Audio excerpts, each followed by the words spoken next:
Let's solve the equation negative 4z plus 2 equals negative 12z squared. Okay, so we need to get rid of any terms over here to make sure the right side is equal to 0 and make sure that all of our terms are on the left side. So we need to essentially cancel this one out so we can have 0 on the right side. I'm going to start off by adding 12z squared to both sides. Now, keep in mind, those will cancel. That's great. These are not like terms, right? This one has z to the first power. This one has z to the second power. They're not the same. So the best I can do is bring it down. And don't forget to put them in the right order. Put z squared first, then z, then bring down the 2 and equal 0. That's called standard form. Squared, variable, constant, 0. That's standard form. Okay, we want it in standard form so that way we can factor it out and then use the zero product property the rest of the way. But you might notice that 12z squared minus 14z plus 2, they are all divisible by 2. So I'm going to factor out a 2 before I do anything else. If I divide 12z squared by 2, I'm left with 6z squared. If I divide negative 14z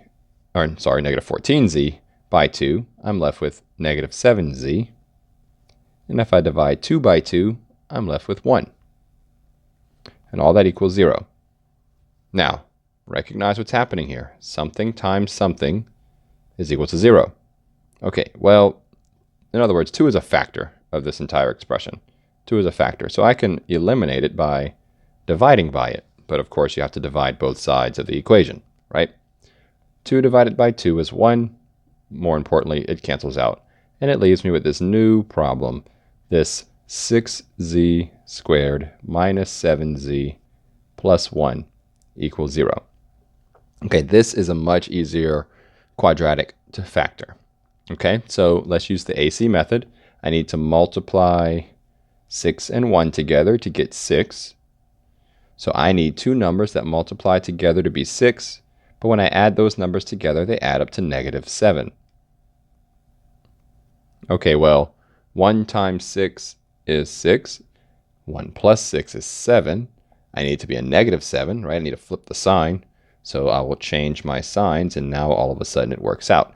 Negative 1 times negative 6 is positive 6. But negative 1 plus negative 6 is negative 7. Okay, so negative 1 and negative 6 work for me. I will bring down the 6z squared and plus 1. Remember, my goal here is to split negative 7z into negative 1z plus negative 6z. Okay, so there we go. We split negative 7z into two terms. I'll go ahead and bring all this down again so that way I can group them. Also notice, just a reminder, I put the plus in between, right? That's just to make it easier to keep that negative with that 6. Okay, so we'll group together the first two terms, and we'll group together the last two terms. And let's pick out common factors. So 6z squared minus z, those both have a common factor of z. Okay, so if I divide both of these by z, well, if I divide 6z squared by z, I'm left with 6z. And if I divide negative z by z, I'm left with negative 1. Now, negative 6z plus 1, they don't really have a common factor except for 1. But since this is a negative, I will factor out a negative 1. Negative 1 will be my common factor.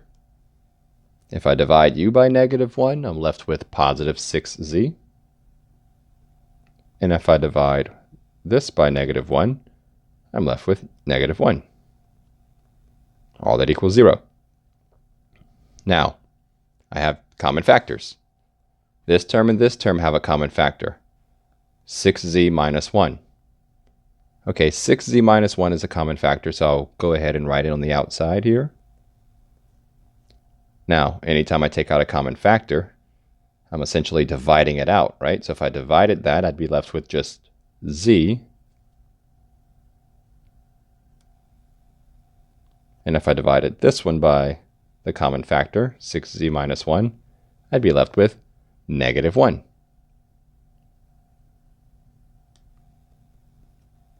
So there we go. We have it factored. 6z minus 1 times z minus 1 equals 0.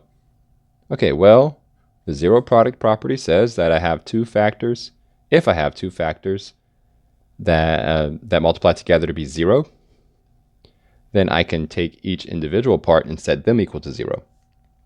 The 0 is hiding somewhere here or here. We just got to figure out what z's make those turn into 0. So 6z minus 1 equals 0. Cancel out the minus 1 by adding 1 to both sides. Okay, that constant term is canceled out on the left side. And 0 plus 1 is 0. Now let's get rid of the 6, right? You can eliminate a factor like 6 by dividing by it. That gives me z equals 1/6. Now the next equation is a little bit easier. Z minus 1 equals 0. I will get rid of the constant term by adding 1 to both sides. Those will cancel. Z equals 1. Okay, so my two solutions, 1/6 and 1.